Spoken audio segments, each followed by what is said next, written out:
사랑하는 기쁨의 교회 성도 여러분 안녕하세요. 오늘은 다 같이 창세기 15장 1절에서 7절의 말씀을 함께 묵상하겠습니다. 이후에 여호와의 말씀이 환상 중에 아브라함에게 임하여 이르시되 아브라함아 두려워하지 말라. 나는 너의 방패요 너의 지극히 큰 상급이니라. 아브라함이 이르되 주 여호와여 무엇을 내게 주시려 하나이까. 나는 자식이 없사오니 나의 상속자는 이 다메섹 사람 엘리에셀이니이다.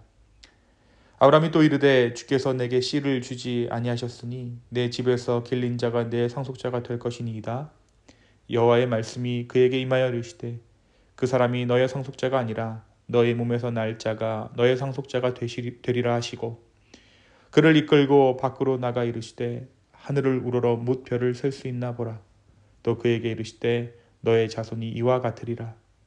아브라함이 여호와를 믿으니 여호와께서 이를 그의 의로 여기시고 또 그에게 이르시되 나는 이 땅을 너에게 주어 소유를 삼게 하려고 너를 갈대아인의 우르에서 이끌어낸 여호와니라.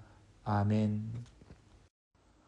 오늘은 다 같이 우리 창세기 15장의 말씀을 함께 묵상합니다. 아브라함은 하나님의 부르심을 따라 본토 갈대아 우르를 떠나 가나안 땅으로 온 상태였습니다. 그는 하나님의 인도하심을 따라 약속의 땅을 여행하면서 하나님의 축복을 경험했지만 여전히 자녀가 없었습니다.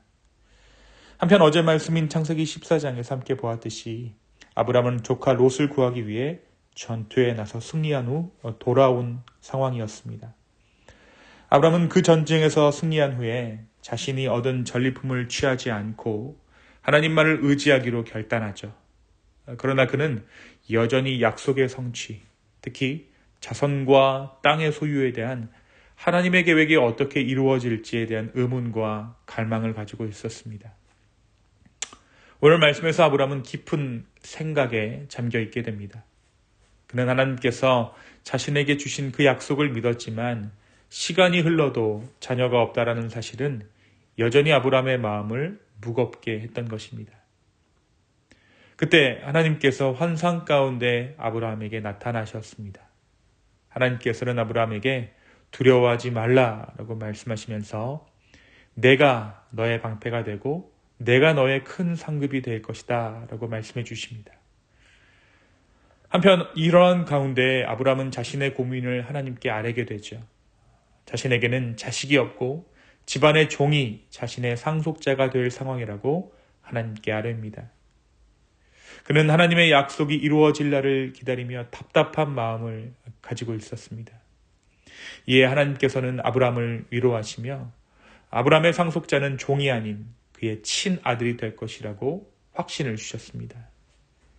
하나님께서는 아브라함을 데리고 밖으로 나가 밤하늘의 수많은 별들을 보여주십니다.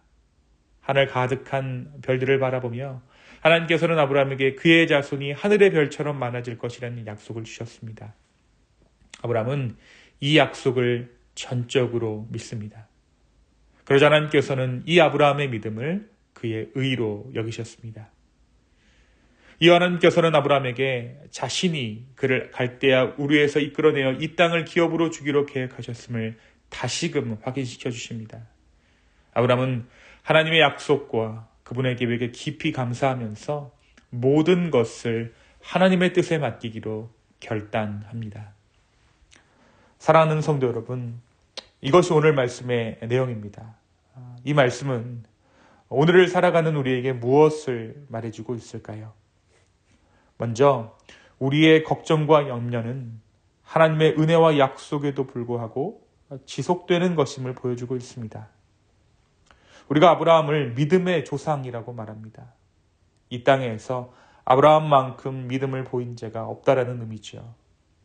그는 하나님의 말씀대로 그의 본토를 떠났고 믿음으로 롯에게 땅을 먼저 선택하게 했으며 믿음으로 엘라망 그돌라오메를 물리쳤습니다. 하지만 그런 그의 삶에 있어 걱정과 근심 그리고 하나님의 약속에 대한 의심이 없었던 것은 아닙니다. 오늘 말씀이 말해주듯이 이 아브라함 역시 하나님의 약속이 더디 이루어지는 것을 두고 마음이 약해지고 근심하게 되었던 것입니다. 그렇다면 무엇이 그를 믿음의 조상이 되게 하였습니까? 무엇이 그를 우리로 하여금 아브라함을 믿음의 조상이라고 일컫고 그를 믿음의 조상의 반열에 오르게 하였습니까? 오늘 말씀에서 우리가 보는 것은 그의 믿음을 지키시는 하나님이십니다. 그가 걱정할 때, 그가 근심할 때 하나님께서는 그에게 나타나시고 그에게 말씀하시고 친히 아브라함의 믿음을 지키십니다. 우리가 근심하는 것, 우리가 걱정하는 것은 우리의 연약함이지 하나님의 부재의 신호는 아닌 것이죠. 사랑하는 성도 여러분, 오늘 이 하루 우리의 믿음이 약해지고 우리의 삶이 지쳐 있다면 바로 이 살아계신 하나님께 우리의 마음을 털어놓는 이 하루 되기를 소망합니다. 바로 그때에 주님은 우리에게 다시 한번 말씀해 주실 것입니다. 주님의 약속 이루심을 믿어 믿음의 하루를 살아갈 수 있는 저와 여러분 되기를 예수님의 이름으로 축원합니다. 두 번째 오늘 말씀 우리에게 하나님의 약속이 언제 어떻게 이루어질지 우리는 알 수 없다라는 사실을 보여주고 있습니다. 그리고 그 약속의 방법을 예상하는 것도 우리의 지혜가 아니라는 것을, 우리의 영역이 아니라는 것을 오늘 말씀은 전해줍니다. 아브라함은 엘람 왕과의 전투에서 승리 후 자신이 얻은 전리품을 취하지 않고 하나님만을 의지하기로 결단했습니다.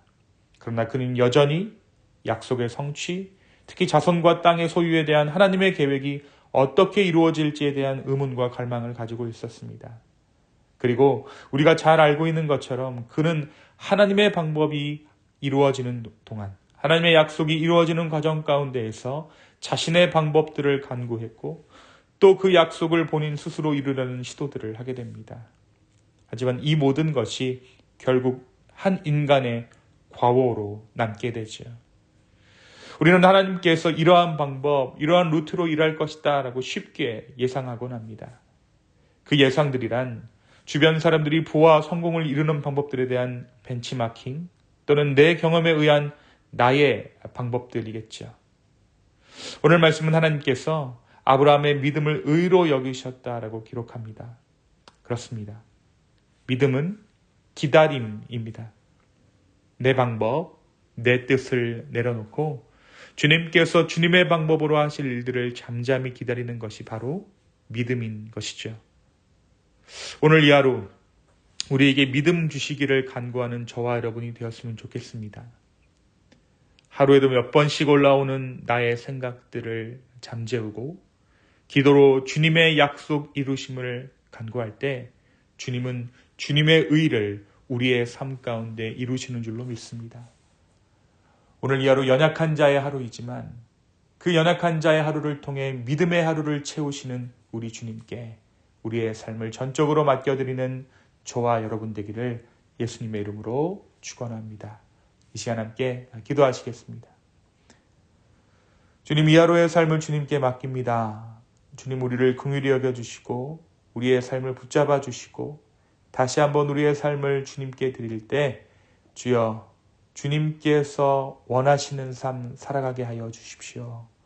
아버지, 때때로 올라오는 나의 생각들, 나의 지혜라고 불릴 만한 것들 내려놓고 하나님의 지혜, 주님께서 택하시는 그 방법, 기다림의 방법을 택할 수 있는 우리 모두 되게 하여 주시옵소서. 감사합니다. 이 모든 말씀 예수 그리스도의 이름으로 기도하였습니다. 아멘.